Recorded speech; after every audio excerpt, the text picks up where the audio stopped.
Everyone has a story. I'm Dominic Watson, this is my story. Growing up with my family and going to church, it was not a regular thing because I was with my biological dad and my mom, and my biological dad wasn't really a Christian. My grandma was always a big Christian, so I remember one morning I asked her and we went together because my grandma was actually a Sunday school teacher. See, my brother, he's 7, he knows about God, cause my dad, he talks about it sometimes, but there's been times where he talks about it and then he doesn't talk about it again for another couple months. But that's why it's kind of been hard on me to stick with the devotionals and everything, but that's why I have church friends to help me with the devotionals so I can keep my faith.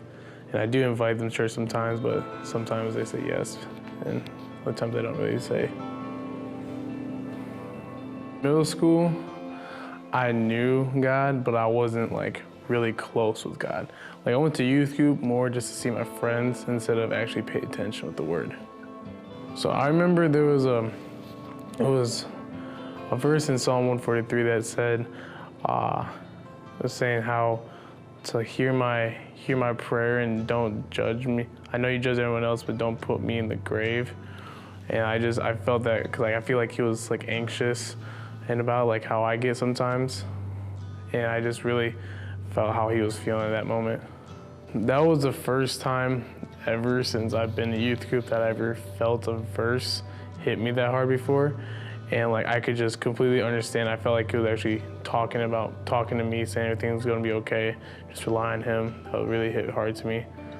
I know a lot of people think that they're too gone and too far past saving, but you're really not, because he will accept anybody and forgive anybody's sins, no matter what you did. I used to fight a lot, and I used to drink, I used to smoke, I used to vape, and now looking back at it, that was a whole different person than I am now. Just realize how he can he really does accept everyone and forgives everyone's sin no matter what. We are all works in progress, and that is my story.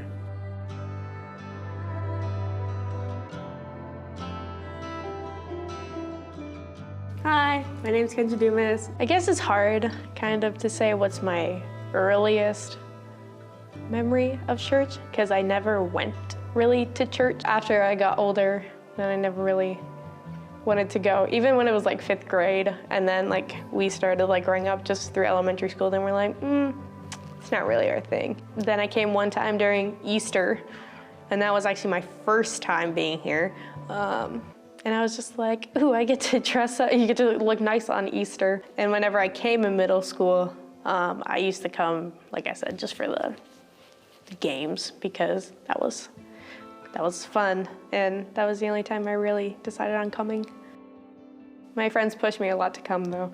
But I was just no, it's all right, but thanks for the offer. Until you say that there's another game, I'll come next time. I started coming on a regular basis, and then that emotion just kept really more and more and more. And I just kept crying one Sunday after another, and I was like, really, what is going? I just really didn't understand.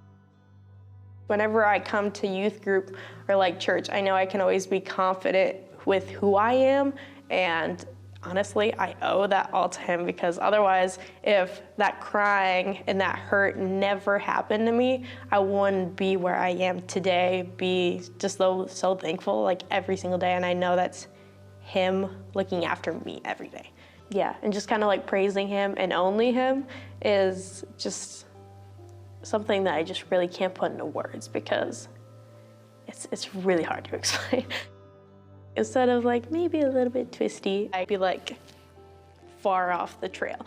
It'd just be somewhere else. I can almost guarantee you. And I just wouldn't have the family I do at Renovation, at youth group. I have these amazing friends that I wouldn't have been able to know if I didn't go on mission trips, if I didn't come to this church.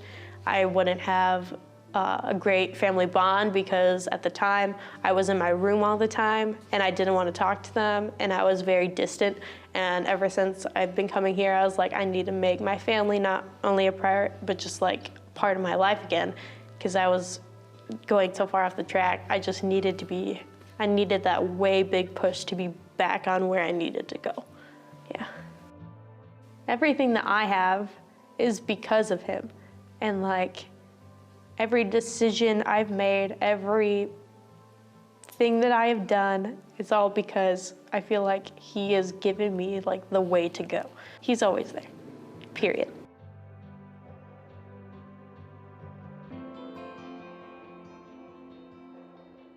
Everyone has a story. My name is Matthew Kramer, and this is mine. There isn't really much connection from like our family. This is kind of like our first generation of being Christian and going to church. It wasn't like I wanted to be at church. It was more just my mom, trying to make my mom happy and just going with her so that way. She just really appreciated it when me and my brother would come to church. My mom became Christian like 6 years ago. And then through going to church with her and coming to the youth group, I became a Christian. I think when I first started to think I was a Christian, it was like a year ago, but I've been coming for like 5 years. My dad's side of things, I've been living at his house recently and there's no Christianity over there. I'm just hoping that like, if I'm around them and they see what I do, that I read my Bible every night and do my devotionals, that they'll see that and eventually it'll be more normal and eventually I'll start inviting them to church and they'll come. I'm excited for when that happens. I think one of my earliest memories that I can think of is coming here with two of my friends, CJ and Kenyon, and just kind of goofing around. And we were more coming just to be here and like hang out with our friends more than it was to be at like a youth group. But over time, I think I started to actually start listening to what was being said and like enjoying it. And now it's like one of my favorite things I have going on in my life. I think once we got out of the middle school group and started coming to the high school group, things were changing. It was more serious. It wasn't so much just to, it wasn't so much just to be with my friends. It was more like I was starting to listen, I was liking it, and I was becoming friends with the other people in the group rather than just the people that I brought with me. It was becoming more real to us that God is real and that this is how we want to live our lives. I didn't want it to just be on Wednesdays. I didn't want it to just be on Sundays. I wanted it to be something that I carried throughout my whole life.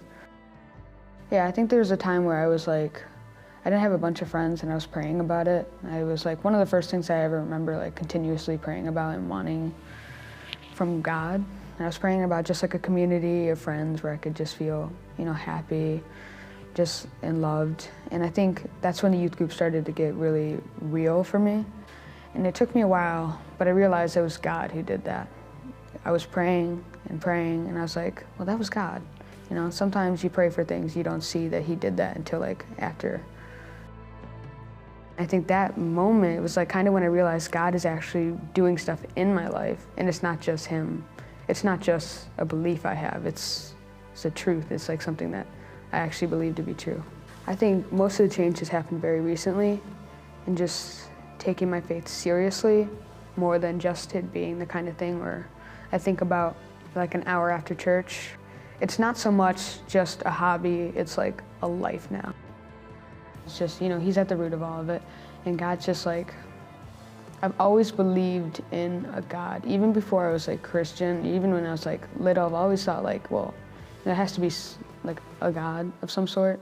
And seeing Christianity, seeing like what the God is in this religion, it's like, this is the right, this is God.